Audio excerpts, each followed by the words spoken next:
आज हम इंडिया के न्यूक्लियर पावर सेक्टर का एक कंप्लीट एडवांस्ड एनालिसिस समझने वाले हैं। चलिए शुरू करते हैं। सबसे पहले हम इंडिया के न्यूक्लियर पावर को एक ओवरऑल पर्सपेक्टिव से देखते हैं। न्यूक्लियर पावर इंडिया के एनर्जी मिक्स का छोटा हिस्सा लग सकता है, लेकिन इसका स्ट्रेटेजिक इंपॉर्टेंस बहुत बड़ा है। ये एक क्लीन, स्टेबल और long term base load energy source provide करता है, जो फ्यूचर के लिए इंडिया को डिपेंडेबल पावर सिक्योरिटी देता है। अब आते हैं इंडिया के world famous 3 stage nuclear program पर। सबसे पहला स्टेज है PHWRs यानी प्रेशराइज्ड हेवी वाटर रिएक्टर्स। ये रिएक्टर्स नेचुरल यूरेनियम को फ्यूल के रूप में यूज करते हैं और एक बहुत इंपॉर्टेंट बाय प्रोडक्ट बनाते हैं, प्लूटोनियम 239। यही प्लूटोनियम 239 पूरा इंडिजिनस न्यूक्लियर प्रोग्राम की फाउंडेशन बनाता है। दूसरा स्टेज है FBRs यानी फास्ट ब्रीडर रिएक्टर्स। यहां पे स्टेज 1 से निकला हुआ प्लूटोनियम 239 फ्यूल बन जाता है। FBRs का कमाल ये है कि ये ब्रीड करते हैं और ज्यादा फ्यूल बनाते हैं, स्पेसिफिकली यूरेनियम 233 थोरियम से। 2024 में PFBR का कोर लोडिंग हुआ, जो इंडिया के लिए एक माइलस्टोन था। तीसरा स्टेज है थोरियम साइकिल। इस स्टेज में इंडिया का लॉन्ग टर्म गोल पूरा होता है। यहां यूरेनियम 233 और थोरियम को यूज करके इंडिया अपनी मैसिव थोरियम रिजर्व्स का फुल यूज करेगा। ये पूरा स्टेज इंडिया को डेकेड्स तक एनर्जी सिक्योर रखेगा। अब बात करते हैं इंडिया के major operational nuclear power plants की 2024 के डेटा के साथ। Kudankulam Tamil Nadu 2000 megawatt VVER PWR, Tarapur Maharashtra 1400 megawatt BWR और PHWR, Rawatbhata Rajasthan 1180 megawatt PHWR, Kakrapar Gujarat 1140 megawatt PHWR, Kaiga Karnataka 880 megawatt PHWR, Kalpakkam MAPS Tamil Nadu 470 megawatt PHWR, Narora Uttar Pradesh 440 megawatt PHWR। ये सारे प्लांट्स मिलकर इंडिया को एक स्ट्रॉन्ग न्यूक्लियर बैकबोन प्रोवाइड करते हैं। आगे बढ़ते हैं न्यूक्लियर पावर के ओवरऑल स्नैपशॉट की तरफ 2024-25 के कॉन्टेक्स्ट में। इस वक्त इंडिया के पास लगभग 8180 मेगावाट की इंस्टॉल्ड न्यूक्लियर कैपेसिटी है। टोटल 24 रिएक्टर्स ऑपरेशनल हैं और ये मिलकर इंडिया के टोटल इलेक्ट्रिसिटी जनरेशन का लगभग 3% सप्लाई करते हैं। देखने में 3% छोटा लगता है, लेकिन न्यूक्लियर पावर का काम अलग है। ये constant, non intermittent, clean power देता है। इंडिया के कोल डोमिनेटेड ग्रिड को बैलेंस करने के लिए ये एक्सट्रीमली इंपॉर्टेंट है।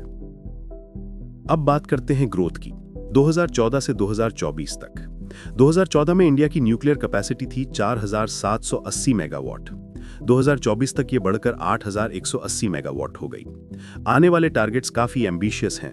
2031 तक गोल है 22480 मेगावाट और 2047 तक एम है 1 लाख MMW यानी 100 गीगावाट न्यूक्लियर पावर।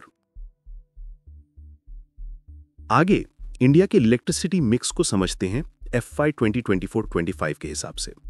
कोल सबसे बड़ा सोर्स है, लगभग 74%।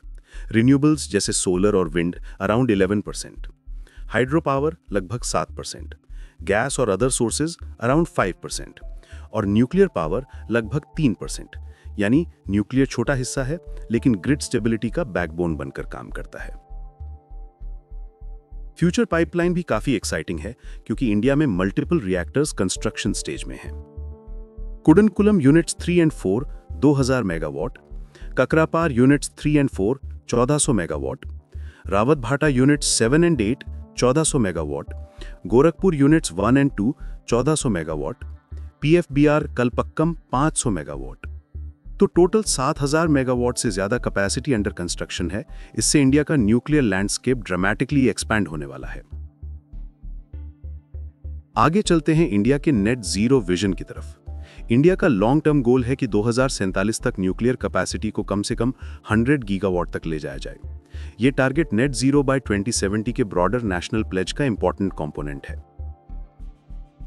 अब न्यूक्लियर सेक्टर के मेजर इंस्टीट्यूशंस को समझते हैं।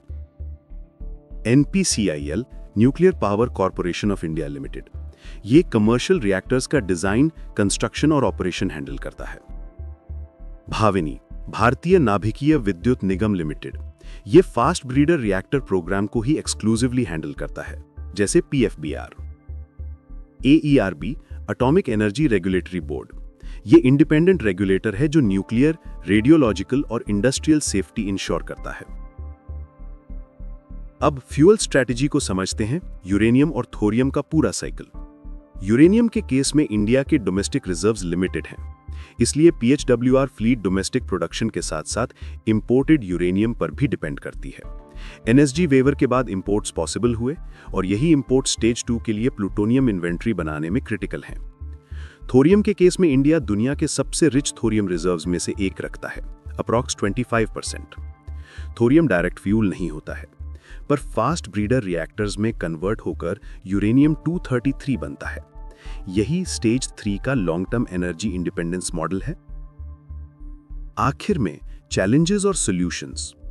हाई कैपिटल कॉस्ट, इसको रिड्यूस करने के लिए India fleet mode construction adopt कर रहा है, जिससे डिजाइन स्टैंडर्डाइज होती है और कॉस्ट कम होती है। साथ ही PPP मॉडल्स को भी एक्सप्लोर किया जा रहा है। पब्लिक परसेप्शन और सेफ्टी, कुछ साइट्स पर प्रोटेस्ट भी हुए जैसे जैतापुर, इसलिए गवर्नमेंट ट्रांसपेरेंट कम्युनिकेशन को फोकस बना रही है और AERB की इंडिपेंडेंट सेफ्टी प्रोटोकॉल्स पब्लिक को समझा रही है। Technology delays, 3 stage programme naturally complex है। PFBR का 2024 कोर लोडिंग एक डिलेड पर क्रिटिकल माइलस्टोन है। लैंड एक्विजिशन और रेगुलेटरी हर्डल्स, नए प्लांट्स के लिए यह सबसे बड़ा बॉटलनेक है। गवर्नमेंट प्रोसेसेस स्ट्रीमलाइन करने पर काम कर रही है। तो ये था इंडिया के न्यूक्लियर पावर इकोसिस्टम का डिटेल्ड वॉक थ्रू।